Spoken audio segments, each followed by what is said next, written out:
damp issues at the base of the wall. So, it is well documented the damp industry is absolutely horrendous.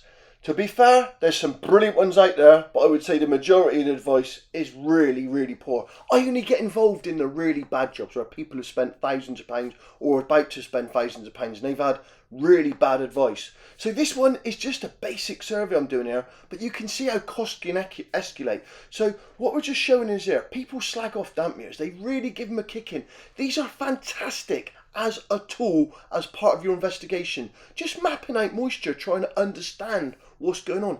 And this mapping of the moisture might point you to an area of most concern and help you identify the root cause. Unfortunately, with a lot of surveyors, this is where it ends. A few damp meters, stab the wall with a damp meter, get a few high readings, like this. Yeah, high readings, new DPC, replastering, bye, wham, off down the road. That is really, really bad advice. What you need to do is find out what's going on. So, what can we see here? So just by cutting back a bit of the skirting board, banging a bit of plaster off, we're looking for the damp-proof course. This has got a slate damp-proof course externally. It's likely it's going to have one on the internal dividing wall. Unfortunately, it wasn't visible on plaster removal, so I had to put a camera into the floor, so boroscope, and boom, off we found. There's the slate DPC, that grey horizontal line. So we now know the solid floor behind is bridging the damp-proof course. This is one of the reasons why we're getting damp issues. So by putting the camera on the floor, you can see the floor's in really good condition. There's a subfloor vent. So you've got floorboards, floor joist there, you can see. Really, really good condition.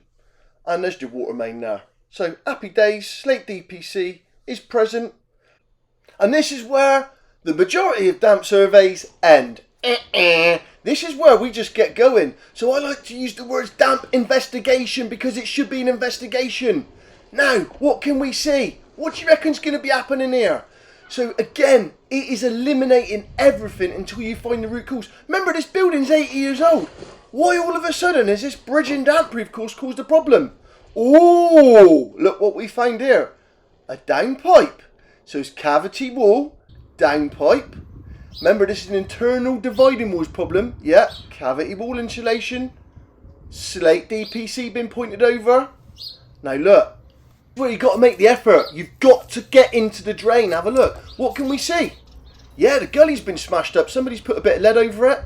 So all that water off three sides of the roof is coming down to this single downpipe. And you can imagine a lot of it is escaping down there because it's at the back. That's going to be one of the reasons. Now what's in the drain? What's going to be in the drain, do you reckon? And guess what? It goes to a soakaway. And as you can see through here, yeah, it's Ramo at the end. So just looking in here, you can see filled it with water. And bearing in mind, this is a snapshot because it's very, very dry ground in the summer. And here we have the other drain. Look at the gully. You've got 3 waste pipes going to it. Look how they've been configured. Look at that hole around the side. You could imagine all that water splashing down the side. Yeah, that's going to cause damp issues.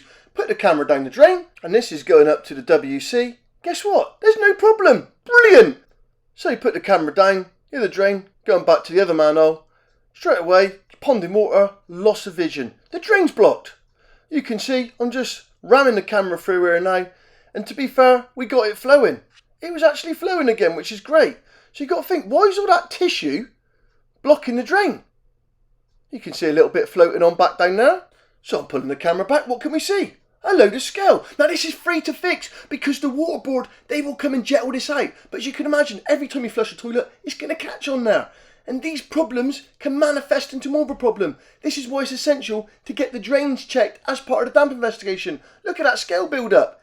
It's no doubt it's going to get caught on there. But realistically, that's part of it. The gravimetrics there, taking the samples and the offsite analysis revealed, you've got the blue line there. You can see it drops off, so it's basically dry from 500 mil up. 9% at the base of the wall, so that's like water. 9% is a capillary, free moisture. That is a bit too much for a bit of a bridging issue, in my opinion. So that is indicative, really, of a drainage issue or some form of excess moisture. Now, you look at the red line, so it's just over 2% hygroscopic, and it drops off to about 1 as it gets further up the wall. This is a typical rising damp profile, An offsite analysis revealed also high levels of chloride and nitrate, again what you typically expect from long-term damp issues. Now, really important to do some of this stuff, because if the excess moisture is because of a drainage issue, especially clean water from a roof, it is highly likely that plaster can stay on. So you're getting damp meter readings that indicate damp rising at the wall, but there's no salts there. So potentially you could save the customer a lot of money.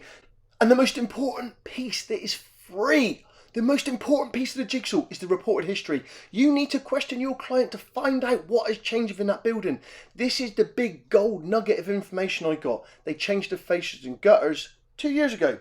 So when I measured that downpipe, I actually worked out all that water could have been going down that crack because it was short, shall we say. It's likely the other one was just a little bit longer, and that would have then bypassed that crack. With that and soakaway issues and stuff where water can back up and get back down that crack, and other issues around the property, they all paint the picture of what's been going on. Now we know how to fix it. And thanks for watching, and we will see you soon in the next one.